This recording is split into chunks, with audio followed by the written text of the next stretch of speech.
Hello everyone. तो आज हम बात करने वाले हैं आपके चैप्टर नंबर 3 ज्योग्राफी की बुक और चैप्टर का नाम है ड्रेनेज। बेसिकली इस चैप्टर के अंदर हम लोग कौन कौन से टॉपिक को कवर करने वाले हैं मैं उसका आपको ब्रीफ में एक छोटा सा इंट्रो बता देता हूँ। सबसे पहले हम कवर करेंगे हिमालयन रिवर्स के बारे में, फिर हम कवर करेंगे इंडोज रिवर्स के बारे में या फिर कह लो सिंधु रिवर्स, फिर हम गंगा रिवर, फिर ब्रह्मपुत्र, फिर पेनिनसुला रिवर्स, फिर आपका आएगा गोदावरी, फिर महानदी, फिर कृष्णा, फिर नर्मदा, फिर तापी और फिर कावेरी नदी। इन सब के बारे में हम लोग आज बात करने वाले, बेसिकली इनके बेसिन के ऊपर बात करने वाले कि किस तरीके से फॉर्म होती है, कहाँ से निकलती है, किस जगह पे जाके मिलती हैं और इनकी हेल्पफुल या ट्रिब्यूटेड नदियाँ कौन कौन सी होंगी। ठीक है, उसके बाद हम बात करेंगे लेक्स के बारे में कि किस तरीके से लेक्स हेल्प करती हैं, रिवर्स मतलब किस तरीके से वो इकोनॉमिकली हेल्प करती हैं। ठीक है, फिर लास्ट में एक छोटा सा पॉइंट डिस्कस करेंगे, इसमें कहेंगे रिवर पॉल्यूशन के बारे में। तो let's start our chapter. First of all हम लोग ये समझते हैं कि ड्रेनेज किसे कहते हैं। तो ड्रेनेज उसे कहते हैं जिसके अंदर हर एक रिवर को एक सिस्टमेटिक प्लान से चलना होता है, मतलब हर एक जो रिवर होती है ना वो एक प्रॉपर वे में चलती है। ऐसा नहीं चलता कि वो कहीं से भी निकल जाए, कुछ भी चल जाए, एक प्रॉपर वे में चलती है। उसको एक अलग डिफरेंशिएट के रूप में उसको अलग किया जाता है कि उसको ड्रेनेज सिस्टम कहा जाएगा, उस तरीके से। ठीक है, आगे बात करते हैं कि अगर सिंगल रिवर सिस्टम है तो उसमें ड्रेनेज सिस्टम पर्टिकुलरली काम नहीं करता है। हाँ, काम करेगा, बट जब ड्रेनेज सिस्टम कब काम करेगा, जब वो रिवर फॉर्म में होगी। जब तक वो लेक फॉर्म में है तब तक ड्रेनेज का कोई काम नहीं होगा। जैसे ही वो रिवर के फॉर्म में कन्वर्ट होती है या फिर उसको बर्ड के फ्लड वगैरह कुछ आ गया और उस पूरे के पूरे पानी को बहा के ले गया और वो पानी के थ्रू जो रिवर बन रही है ना, उस रिवर के अंदर आप लोग ड्रेनेज सिस्टम को देख सकते हो। ओके, आगे बात करते हैं कि ड्रेनेज सिस्टम को दो तरीके से डिवाइड किया गया है।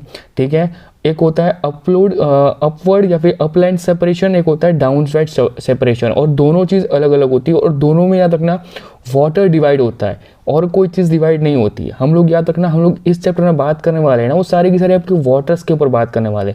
तो यहाँ पे आपको लैंड के बारे में बहुत कम जानकारी मिलेगी। हम लोग जो कुछ बातें करेंगे पानी से रिलेटेड बातें करेंगे।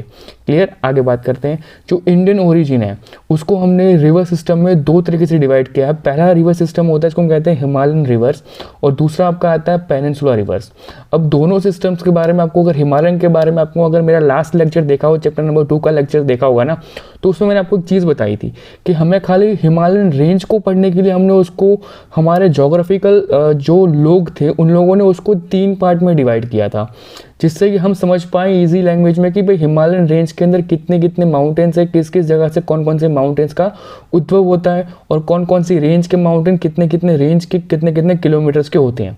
राइट, अब उसी को यहाँ पे डिफरेंशिएट करने के लिए हम लोगों ने रिवर्स को भी 2 पार्ट्स में डिवाइड किया कि हिमालयन रेंज और पेनिनसुला रेंज। तो यही समझ लो कि जो पेनिनसुला रेंज होगी ना वो आपके मध्य, जो आपका मिडिल वाला पार्ट है, जहाँ से आप कह सकते हो कि आपका इतना समझ लो कि मध्य प्रदेश से नीचे वाला सारा पार्ट वो आ जाएगा इनडायरेक्टली आपका पेनिनसुला के अंदर, और उसके ऊपर का सारा पार्ट चला जाएगा आपका हिमालय रेंज के अंदर। क्लियर, तो इस तरीके से इंडिया को 2 पार्ट में इक्वल डिवाइड किया गया। जैसे ट्रॉपिक ऑफ कैंसर पूरे इंडिया को इक्वल डिवाइड करती है ना, उसी तरीके से पेनिनसुला और हिमालयन रेंज दोनों डिफ्रेंशिएट करती है, दोनों इक्वल पार्ट्स को शेयर करती है। ओके, आगे बात करते हैं कि जो हिमालयन रेंजेस है वो बेसिकली फॉर्म होती है रेनफॉल और स्नो के गिरने के कारण। ठीक है, और उन्हीं से पूरा का पूरा सारा का सारा चीज़ें चलती हैं। बट बेसिकली पेनिनसुला होती है वो इनके ऊपर डिपेंडेबल नहीं होती। पेनिनसुला भी इनकी तरफ डिपेंडेबल है, बट वो बेसिकली सिर्फ और सिर्फ रेन के ऊपर डिपेंड है और किसी के ऊपर डिपेंड नहीं। आप देखेंगे जब आपको मैं पढ़ाऊँगा आगे तो आपको पता चलेगा कि जिस तरीके से पेनिनसुला प्लेटूस के ऊपर जितनी रिवर्स फॉर्म होती है ना, उनका एक ही मकसद होता है कि वो सारे के सारे डिपेंड करती हैं जब बारिश गिरेगी तब तक वो फॉर्म होंगी, अदरवाइज उनका कोई अस्तित्व नहीं रह पाता इतनी जल्दी। ठीक है, और याद रखना बहुत सारे रिवर्स ऐसे होंगे जो बहुत कॉम्प्लिकेटेड होंगे, पर उनको मैंने पिक्चर्स के रूप में दिखा हुआ है, तो आप उनसे समझने की कोशिश कर लेना।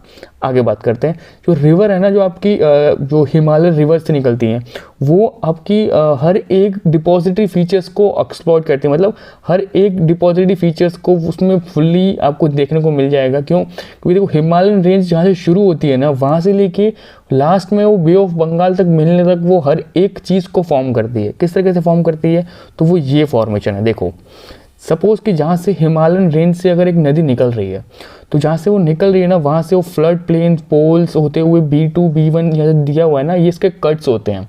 जहाँ पे आपको B3 B2 B1 दिया है ना, ये इसके कट्स होते हैं कि धीरे धीरे धीरे ये फ्लो के कारण ये लोग ऑटोमेटिक उस मर्ड को निकाल देते हैं। और जब वो मर्ड निकल के पानी को स्टोर करता है तो वहाँ पे ऐसा ब्लू कलर का एक छज्जा बन जाता है। और जैसे ही इस जगह को छज्जा ज़्यादा बन जाता है तो इसके अंदर यहाँ पे बहुत सारा पानी स्टोर होने के कारण ये अपना बैरियर तोड़ता है। और ये बैरियर तोड़ने के कारण ये ऑक्सब्लो लेक्स बनती है। कौन सी बनती है? ऑक्सब्लो लेक। अब जो आपकी ऑक्सब्लो लेक होती है ना, ये होती है हमेशा फ्लड के माइग्रेट होने के बाद मिलती है। मतलब यहाँ से फ्लड आया और वहाँ तक पहुँच गया, अब वहाँ से वापस आने का कोई रास्ता नहीं है। क्यों? क्योंकि देखो, या तो नदी फ्लो में चलती है या तो नदी रुक जाती है। तो यहाँ जो ये जो बनता है ना, ये हमेशा बनता है आपका जब फ्लड आ जाती है और फ्लड वहाँ से उन चीज़ों को फेंक के अपना रूट बदल लेती है। जैसे कि फ्लड आई, यहाँ से देखो ये फ्लड प्लेन दिखा हुआ है, यहाँ से पानी आया आया आया आया और यहाँ पे आके आया और यहाँ से सीधा फ्लड का फ्लो ज़्यादा बढ़ गया और यहाँ से वो आगे निकल गया। पर जैसे वो आगे निकला उसको पता चला कि भाई मेरे अंदर इतनी गति नहीं है कि मैं उस इतने बड़े सर्कल को कवर अप करने जाऊँ, इतने बड़े सर्कल कवर करने जाऊँ। ठीक है, तो उसने क्या किया, अपना शॉर्ट रास्ता अपनाया कि जहाँ से वो जा सकता था वहाँ से उसने ऑटोमेटिक यहाँ से चेंज करके यहाँ से चला गया और यहाँ से एग्जैक्टली बाहर से होते हुए अपनी दिशा पकड़ के अपने जिस जगह पे जाना होता है बे ऑफ बंगाल के अंदर जाके मिल जाती हैं। ये होती है टिपिकल रिवर्स का फॉर्मेशन कि रिवर इस तरीके से चलती है। इसके अंदर आपको इरोजन भी देखने को मिलेगा। इसके अंदर आपको फार्मिंग करने के लिए लोग जिस तरीके से इस पानी को यूटिलाइज करते हैं वो भी देखने को मिलेगा। पानी किस तरीके से डायरेक्शन को खुद से इन्वॉल्व करता है, किस तरीके से उसकी वेलोसिटी, उसकी पूरी की पूरी पावर्स को किस तरीके से वो यूज़ करता है अपने रिवर्स के अपने डायरेक्शन को फॉर्म करने के लिए, वो सारी चीज़ें आपको इसके अंदर समझ में आ चुकी होंगी। क्यों? हर एक चीज़ याद रखना, जब रिवर्स चलती है ना तो रिवर्स सबसे पहले अपने ऊपर डिपेंड करती है कि किस फॉर्म में और कितनी स्पीड से चल रही है। अगर वो रेन वाटर है कि अगर वो स्लोली शांति से गिर रहा है तो यहाँ पे फ्लड प्लेन्स को आना, फिर फ्लड्स का फॉर्मेशन होना बहुत मुश्किल है। बट अगर कोई क्लाउड बस्टिंग होता है, किसी क्लाउड्स को जाना है और वो क्लाउड वहाँ से नहीं जा पा रहा है और उस बहुत बड़े पत्थर या फिर बहुत बड़े पहाड़ के बीच में वो पत्थर मतलब वो जो क्लाउड है वो फंस जाता है, तो क्या होगा? तब वहाँ पर क्लाउड बस्टिंग होती है और वो क्लाउड बस्टिंग के रूप में इस पूरे के पूरे फॉर्मेशन को बहुत ज़्यादा हानिकारक मिल जाता है। मतलब जो पानी एकदम फ्लो में शांति से जा रहा है, सपोज कि पानी यहाँ से ऐसे घूमते अपनी डायरेक्शन से यहाँ से निकल जाता है, ये प्रॉपर डायरेक्शन कहते हैं कि भाई पानी आया प्रॉपरली सब जगह से डिस्ट्रीब्यूट होते हुए निकल गया। पर जैसे ही क्लाउड बस्टिंग होती है ये सारा का सारा फॉर्मेशन टूट जाता है और पानी सीधा निकल जाता है। सीधा मतलब ऐसे यहाँ से आता है वो, यहाँ से सीधा निकल जाएगा। तो ये जितना भी इसके बीच में दिया हुआ है ना तो जितना भी इसके बीच में जितना ये चीज़ दी हुई है ना, वो सारी की सारी निकल जाती है, मतलब सारी चीज़ें टूट जाती हैं। तो उस टाइम पे फ्लड का फॉर्मेशन होता है और वो सबसे ज़्यादा इफेक्ट करता है। तो ये होता है आपका हिमालयन रेंज के अंदर जिस तरीके से आप लोग हिमालयन रिवर्स इस तरीके से वर्कआउट करती है। ओके, एक और चीज़ आपको बता देता हूँ कि कौन सी, हाँ, most of the rivers of the peninsula Indian originated in the Western Ghat and flow towards to the bay of Bengal. किस तरीके से? तो वो इस तरीके से होंगी। किस तरीके से? ये देखो, यहाँ पर जितनी भी आपको रिवर दिख रही है ना, जितनी भी रिवर्स दिख रही हैं वो सारी की सारी यहाँ से देखो, ये गोदावरी हो गई, कृष्णा हो गई, ये सारी की सारी तुंगभद्रा हो गई, ये सारी की सारी जो रिवर्स है ना, ये सारी की सारी वेस्टर्न घाट से होती हुई ईस्टर्न घाट के अंदर बे ऑफ बंगाल के अंदर जाके मिलती हैं। क्लियर? याद रखना एक बात कि बहुत कम नदियाँ ऐसी हैं, बहुत कम नदियाँ ऐसी है, जैसे कि अपने ऊपर एक देखो, आपको पता हो तो नर्मदा नदी है, वो एक ऐसी नदी है जो मध्य प्रदेश से निकलते हुए गुजरात से होते हुए और वो सीधे जाके मिलती है आपके अरेबियन सी के अंदर मिलती है। बट जो आपके उसके नीचे की जितनी वेस्टर्न घाट्स की जितनी नदियाँ हैं ना, वो सारी की सारी ईस्टर्न घाट्स को पास करते हुए बे ऑफ बंगाल में मिलती है। क्लियर? तो ये एक थोड़ा सा दिमाग में रखना। लोग ये हमेशा सोचते हैं कि भाई यहाँ से अगर गोदावरी रुक रही है तो गोदावरी यहाँ तक होगी, नहीं, गोदावरी यहाँ तक नहीं, गोदावरी का उद्भव यहाँ से हो रहा है। क्लियर? वो जाके मिलती कहाँ पे है? तो मिलती यहाँ पे, कहाँ पे? पौंडीचेरी के आसपास के एरिया में जाके मिल जाती हैं। क्लियर? ओके, याद रखना। जो भीमा नदी है, फिर कृष्णा है, फिर तुंगभद्रा है, तो ये सारी की सारी नदी यहाँ से जाके यहाँ पे तेलंगाना में एक एरिया है, वहाँ पे वो पूरी सारी नदियाँ मिलती हैं और वो सारी नदियाँ फिर से मिलने के बाद कृष्णा जाके फिर से मिल जाती है बे ऑफ बंगाल में। तो इस तरीके से वेस्टर्न घाट से सारी नदियाँ निकलती हैं और ईस्टर्न घाट्स के बे ऑफ बंगाल में जाके मिल जाती हैं। तो ज़्यादा कुछ डाउट्स होना नहीं चाहिए आपको। ओके, अब हम बात करते हैं स्टेप बाय स्टेप की और कौन कौन सी चीज़ें होती है, जैसे कि हिमालयन रिवर्स के बारे में बात करते हैं।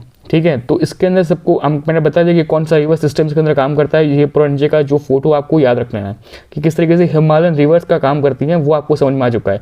इसकी जो मेजर रिवर्स है वो कौन सी है? सिंधु। इंडूस का मतलब होता है सिंधु घाटी, याद रखना, भूलना मत। सिंधु, गंगा और ब्रह्मपुत्र ये इसकी मेजर नदियाँ हैं। ओके, आगे बात करते हैं इंडूस रिवर्स के बारे में। फिर करूँगा इंडूस नहीं बोलूँगा तो मैं सिंधु बोलूँगा, ठीक है।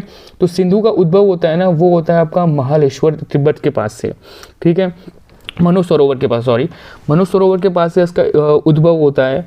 और ये इंडिया के अंदर लद्दाख डिस्ट्रिक्ट है ना आपका, ऊपर जम्मू कश्मीर के पास जो लद्दाख डिस्ट्रिक्ट है, याद रखना। सिंधु रिवर मानसरोवर तिब्बत से उसका उद्भव होता है, वहाँ से वो इंडिया के अंदर लद्दाख डिस्ट्रिक्ट्स के अंदर से पास होते हुए निकल जाती है। और वो पास होने के टाइम पे उसको जो मेजर नदी है उसकी हेल्प करती है, ठीक है। वो कौन कौन सी होती है? तो सतलुज, व्यास, रावी और चिनाब और झेलम, ठीक है। ये सारी की सारी जो नदियां हैं झेलम वाली, ये सारी की सारी नदियां उसको हेल्प करती हैं मीठाकौंड तक। मीठाकौंड तक को पाकिस्तान का एक जगह है, वहाँ तक इसकी हेल्प करती, वहाँ तक पहुँचने में। और वहाँ से जो आपकी रावी नदी है, सिंधु नदी है, वो डिस्ट्रीब्यूट होती है कराची, और कराची से सीधा वो मिलती है कहाँ पे? अरेबियन सी के अंदर, और ईस्ट साइड से जाती है। समझ में आ गया? आई होप समझ में आया। थोड़ा सा टिपिकल हो चुका था मतलब बीच के अंदर, बट आपको इतना याद रखना है कि स्टार्टिंग पॉइंट कहाँ से? मानसरोवर से। उसकी हेल्पफुल नदियाँ कौन सी है? तो सतलुज, व्यास, रावी, चिनाब और झेलम, इतनी इसकी हेल्पफुल नदियाँ हैं। और ये नदियाँ उसकी हेल्प करती है कहाँ पहुँचने तक? तो मिठानकोट तक उसको पहुँचने में हेल्प करती है। और मिठानकोट के अंदर सारी नदियाँ मिलती हैं, फिर से एक सिंधु नदी बनाती है। और ये सिंधु नदी कराची के पूर्व में अरब सागर से मिल जाती है। क्लियर? ओके। दूसरी चीज़ कि टोटल लेंथ कितनी है? तो 2900 किलोमीटर्स के आसपास की इसकी रेंज है। और जो सिंधु नदी है is one of the largest river in the world, ठीक है, one of the largest river है। ओके, आगे बात करते हैं अपने गंगा सिस्टम के बारे में। जो गंगा रिवर सिस्टम है वो किस तरीके से काम करता है? तो जो गंगा है उसका जो हेड वाटर है जहाँ से वो निकलती है उसको हम कहते हैं भगीरथी। क्या कहते हैं? भगीरथी। तो Bhagirathi is feed by the Gangotri glacier. उसको भी कोई फीड करता है, मतलब उसको कहाँ से पानी मिलता है? उसको मिलता है गंगोत्री ग्लेशियर से, उसको पानी मिल जाता है और वहाँ से उसका भगीरथी का उद्भव होता है। और वहाँ से वो ज्वाइन करती है अलकनंदा को देवप्यारा में, ठीक है, देवप्यागर में उसको वो मिलती हैं और वहाँ से वो आगे बढ़ती हैं, ठीक है। कहाँ से कौन निकलती है? जो भगीरथी है आपका, जो भगीरथी नदी का जैसे उद्भव होता है वहाँ वो सबसे पहले उसको फीडिंग कहाँ से मिलती है? उसको पानी कहाँ से मिलता है? तो गंगोत्री ग्लेशियर से मिलता है। और जब गंगोत्री ग्लेशियर से पूरा मिलने के बाद वो अलकनंदा के अंदर देवप्यारा के अंदर वहाँ पे पूरे का पूरा फिर से उनका मिलन होता है। अब होता है आगे कि उसकी और कौन सी नदियाँ ऐसी होती हैं जो उसको भी हेल्पफुल करते हैं, ठीक है। तो ये यमुना, कोशी, घटक, ये सब की और भी नदियाँ होती है जो गंगा को और भी हेल्पफुल करती है। आगे बात करते हैं कि यमुना का कहाँ से है? तो यमुनोत्री ग्लैंडर्स जो आपको यमुना का एक उद्भव पॉइंट माना जाता है जो आगे जाके इलाहाबाद के अंदर गंगा को मिल जाती है। क्लियर? ओके। इसकी भी और भी जो उसकी हेल्पफुल नदियां हैं वो कौन कौन सी हैं? तो इसकी हेल्पफुल नदियां हैं आपकी चांबल, बेटा और सन। ये कुछ ऐसी नदियां हैं जो अपवर्ड की तरफ चलती हैं, मतलब पेनिनसुला के अंदर जितनी भी नदियां हैं ना वो डाउन स्ट्रेट की तरफ चलती हैं। और ये कुछ ऐसी नदियां हैं जो ऊपर दोनों साइड से मिलती हैं, मतलब इनका उद्भव तो पेनिनसुला के अंदर हो रहा है, मतलब मिड में हो रहा है, मध्य प्रदेश की रेंज वगैरह वहाँ पे उसका उद्भव तो हो रहा है, बट ये जाके मिलती हैं हिमालयन रेंज की गंगा ब्रह्मपुत्र से जाके मिल जाती हैं। तो ये उल्टा चलती हैं, मतलब उस साइड चलती हैं, आपके बंगाल की साइड की तरफ उनका फ्लो है। आगे बात करते हैं कि Ganga is joining by the Brahmaputra flow through a Bangladesh and reach to the bay of Bengal. Clear? आपको समझ में आ चुका होगा। एक बार मैप में बता देता हूँ कि मैप में क्या क्या चीज़ है। देखो ये इसका मैप है। ऋषिकेश, देवप्यागरा, हरिद्वार, कानपुर, इलाहाबाद, वाराणसी, पटना और कोलकाता, वहाँ से होते हुए कहाँ तक जाती है? वो सीधा बे ऑफ बंगाल में मिल जाती है। ओके, आगे बात करते हैं। ये देखो यहाँ पे गंगा है, यहाँ ब्रह्मपुत्र है, ये इसकी मेन दो नदियाँ हैं। कितनी बड़ी नदियाँ हैं? यो यहाँ से निकलती हैं, और आपकी जो ब्रह्मपुत्र है वो आपकी यहाँ से निकलती है।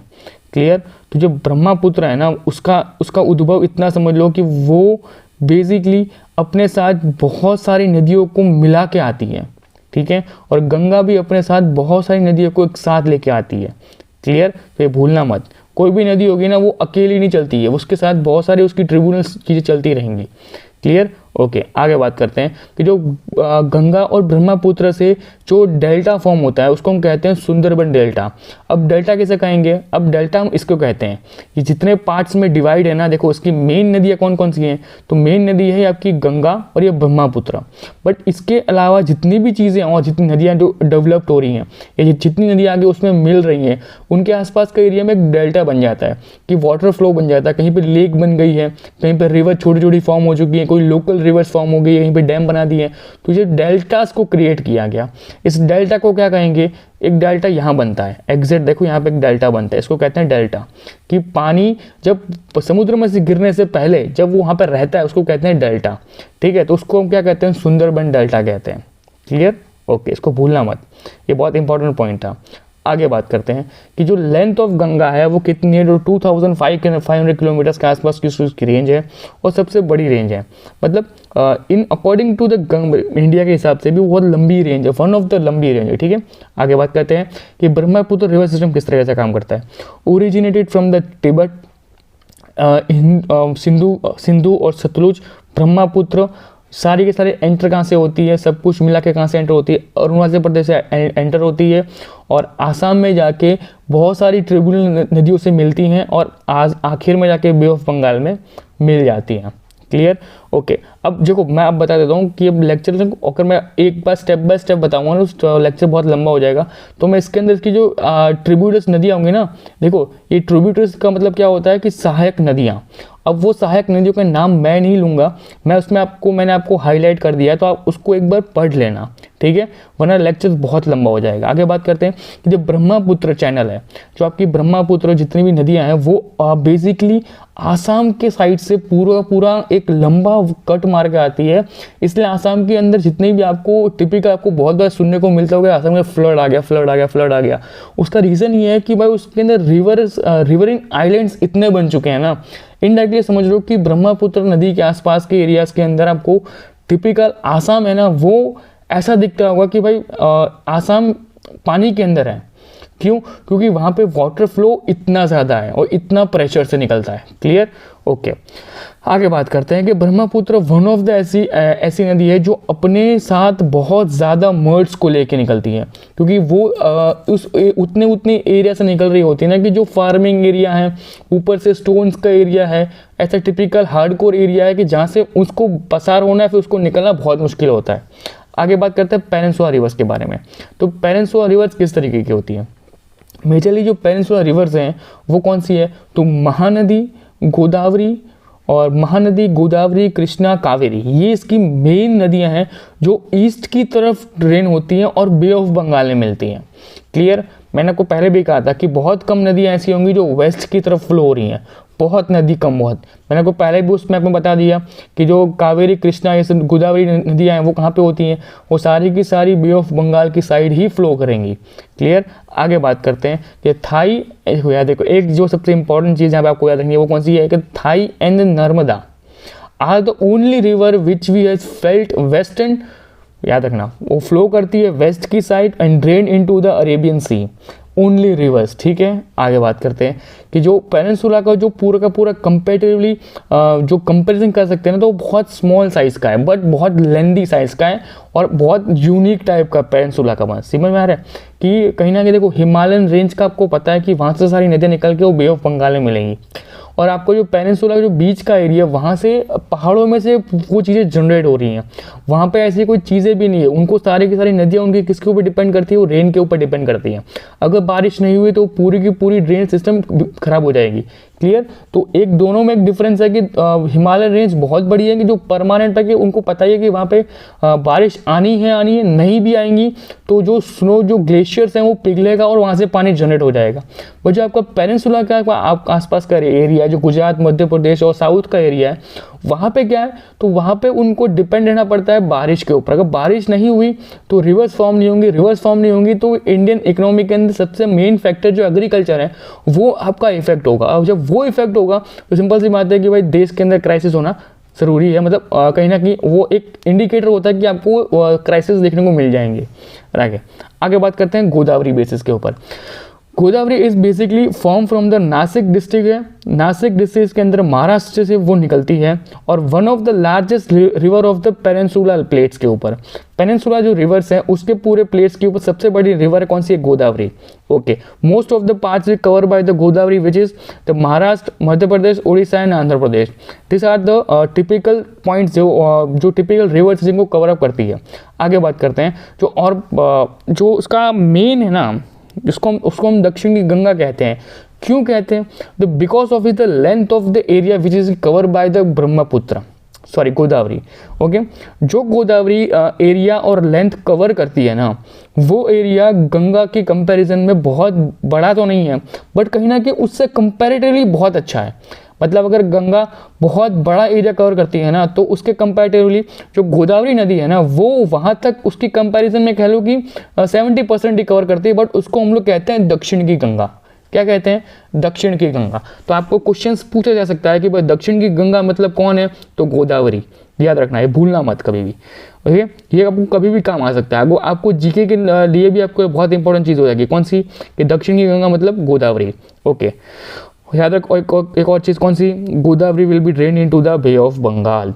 देखो मोस्ट ऑफ सारी की सारी नदियाँ आपकी कहाँ मिलती हैं? बे ऑफ बंगाल में। एक उनका उद्भव याद रखो कि कहाँ से निकलती हैं, एक वो कहाँ मिलती हैं। बस आपको याद रखना है कि थाई और नर्मदा, कौन सी? THAI, थाई और नर्मदा, ये दो नदियाँ हैं जो आपकी वेस्ट घाट के अंदर अरेबियन सी के अंदर मिलती हैं। क्लियर? ओके, आगे बात करते हैं महानदी बेसिन के ऊपर।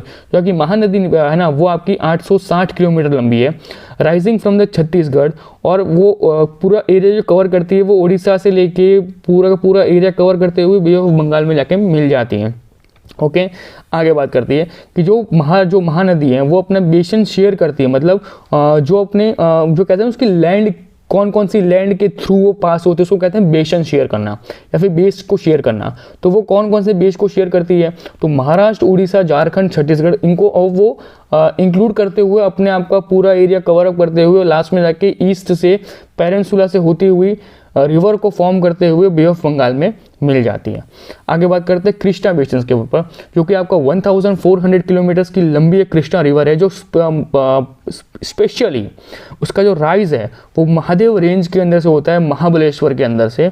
और वन ऑफ द इम्पॉर्टेंट और बहुत ही धार्मिक एक रिवर को एक बहुत मान्यता मिलती है इसको, क्योंकि देखो इसको जहाँ से उद्भव होता है वो एक महाबलेश्वर एक मंदिर है वहाँ पे, वहाँ से उसका पूरा उद्भव होना और वहाँ से फ्लो होते हुए बे ऑफ बंगाल तक जाना, मतलब बीच में बहुत ज़्यादा स्टेट्स आते हैं, बहुत ज़्यादा ऐसे सिटीज़ आते हैं जहाँ पे इस कृष्णा नदी को बहुत ज़्यादा माना जाता है। क्लियर? ओके, आगे बात करते हैं कि ये कौन कौन से स्टेट्स को मोस्ट ऑफ कवर करती है। तो महाराष्ट्र, कर्नाटक और आंध्र प्रदेश को ये मोस्ट ऑफली कवर करके निकलती है। ओके, आगे बात करते हैं आपके नर्मदा बेसिन के ऊपर। तो जो नर्मदा बेसिन है वो क्या, सबसे पहले बात रखना कि जो नर्मदा है वो आपका अमरकंटक प्लेटूज है वहाँ से निकलती है, मलिका रेंज से निकलती है। जो मलिका रेंज है उसका एक पार्ट है अमरकंटक प्लेटूज, वहाँ से वो पूरी की पूरी एक मार्बल रॉक के ऊपर से मध्य प्रदेश के अंदर से पास होते हुए नर्मदा वहाँ से निकलती है और वो वेस्टर्न की तरफ फ्लो होती है। और इतनी फास्ट फ्लो होती है ना कि उसकी कोई कीमत, मतलब उसकी कोई उम्र नहीं है, मतलब वो बहुत ज़्यादा फास्ट फ्लो होती है, उसको मेज़र नहीं कर पाता है इतनी जल्दी। ठीक है, और उसका जो फ्लोइंग पार्ट है वो बहुत स्लो है, समझ रहे हो? जहाँ से वो निकल रही है, जहाँ से उसका उद्भव हो रहा है ना, वो एक स्लोइंग पार्ट है। पर जब वो निकल रही है ना, तो उसको 41 नदियाँ, कितनी?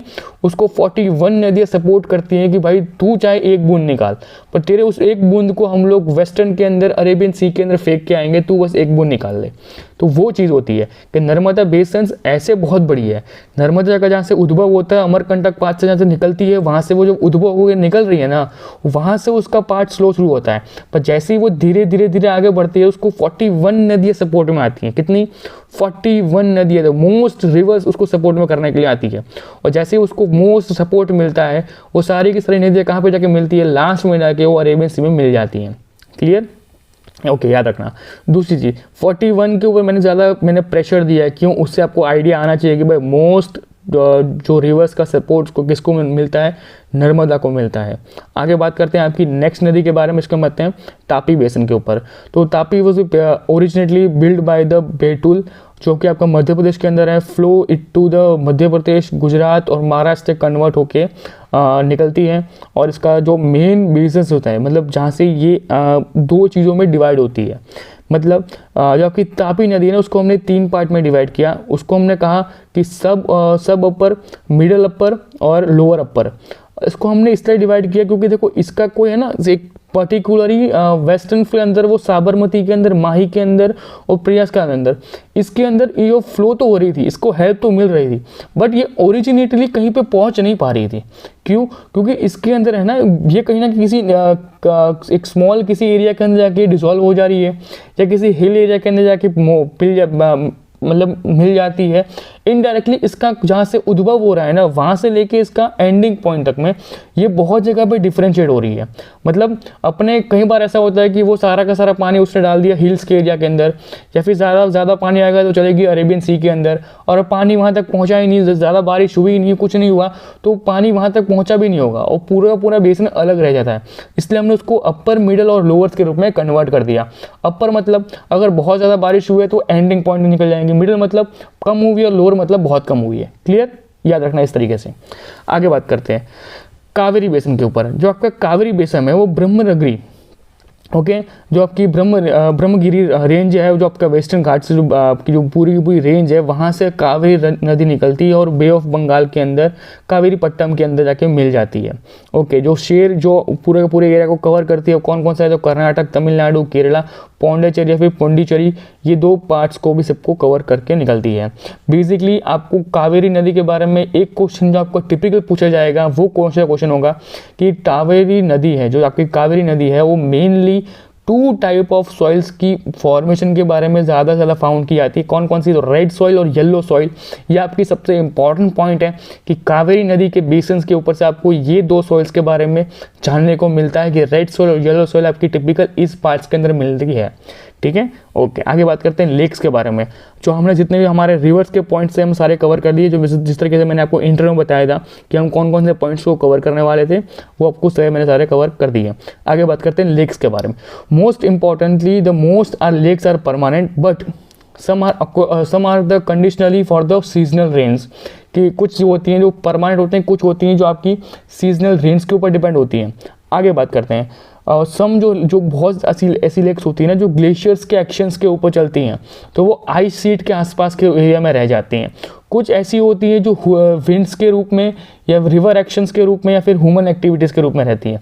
जैसे कि आपका ऑक्सबोरो लेक मैंने को बताया था आपको, कौन सा वाला, स्टार्टिंग में बताया था कि जब फ्लड आती है तो फ्लड के थ्रू जो हिस्सा बाहर रह जाता है और बाद में वापस नदी में नहीं मिल पाता है, तो वो एक लेक के रूप में फॉर्म हो गया वहाँ पे।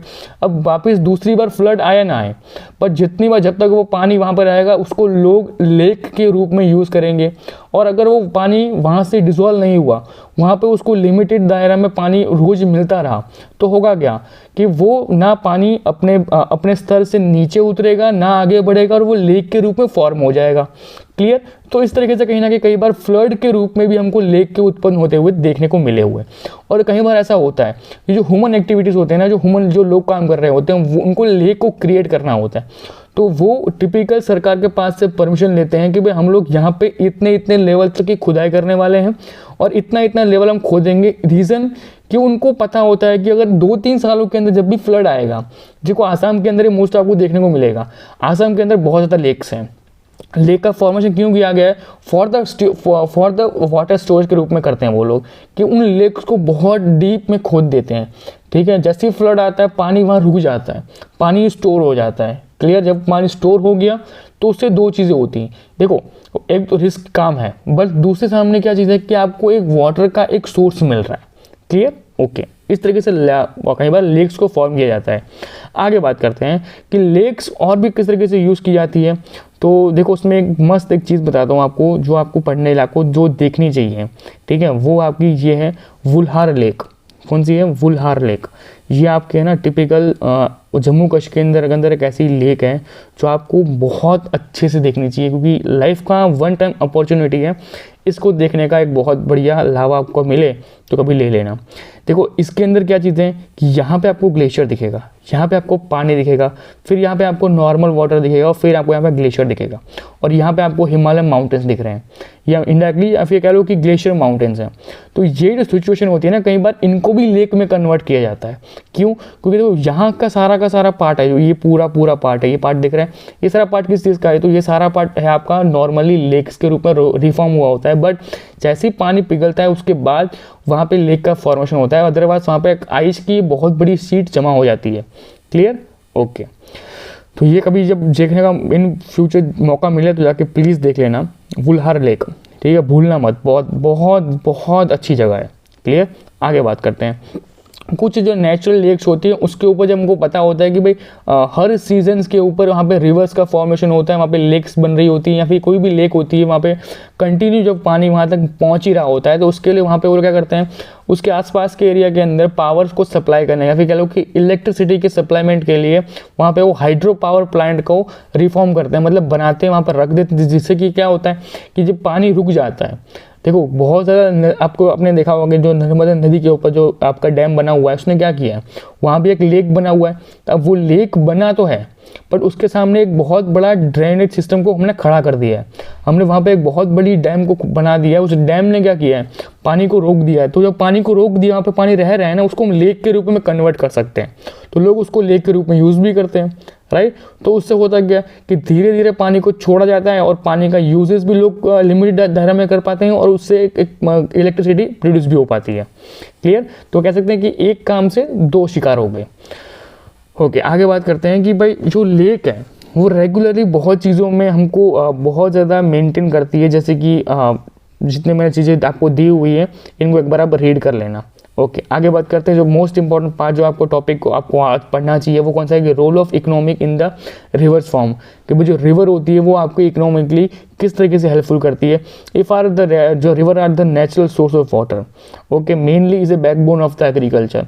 एग्रीकल्चर के लिए सबसे ज़्यादा इंपॉर्टेंट कौन सा होता है, फ्रेश वाटर या फिर source of water, river water, कोई भी टाइप का वाटर हो, इनडायरेक्टली वो इंपॉर्टेंट होता है किस चीज़ के लिए, एग्रीकल्चर के लिए। Settlement in the river bank has been develop into the different cities, कि किसी भी तरीके से रिवर्स को अपनी सिटी के अंदर सेटलमेंट करवाने के लिए या फिर उनको उसका प्रॉपरली यूज़ करने के लिए सिटीज़ ने भी अपने अलग अलग दायरे को खड़ा कर दिया है कि भाई जो पानी शहर के बाहर से जा रहा है उसको उस पानी को शहर के अंदर से फ्लो करवाओ, जिससे कि एक टूरिज़्म के रूप में एक लोकेशन भी अच्छा हाईलाइट हो और उस पानी से बहुत ज़्यादा लोगों तक की मदद पहुंच सके, क्योंकि उस पानी को बाद में लोग कन्वर्ट करके एज ए वाटर बॉडी के रूप में यूज़ कर पाते हैं। Clear? Okay, water are mainly use for the irrigation, navigation, hydro power generation and all which for the and all the agriculture parts in the world. India के अंदर हर एक चीज़ का कहीं ना कहीं बहुत वास्ट एरिया है एग्रीकल्चर को लेके, इसलिए रिवर्स बहुत इंपॉर्टेंट है इंडिया के अंदर। आगे बात करते हैं आपका जो अलग टॉपिक है रिवर पॉल्यूशन के रूप में। मेरे हिसाब से मुझे इस टॉपिक के बारे में ज़्यादा बात नहीं करनी चाहिए, क्योंकि जितना आपको पता होगा उतना जितना मैं आपको बोलूँगा ना तब तक मैं तो ऑलरेडी कहीं ना कहीं किसी एक जगह पे पूरे वर्ल्ड के अंदर कभी अभी जब मैंने इतना कुछ बोल दिया ना तो इनडायरेक्टली 10 लीटर पानी ख़राब हो गया। ठीक है, 1 2 3 4 5 6 7 8 9 10, इसके अंदर ऑलरेडी 1 लीटर पानी ख़राब हो गया। समझ लो इस तरीके का पानी वेस्टेज हो रहा है आज के दिन के अंदर। क्लियर?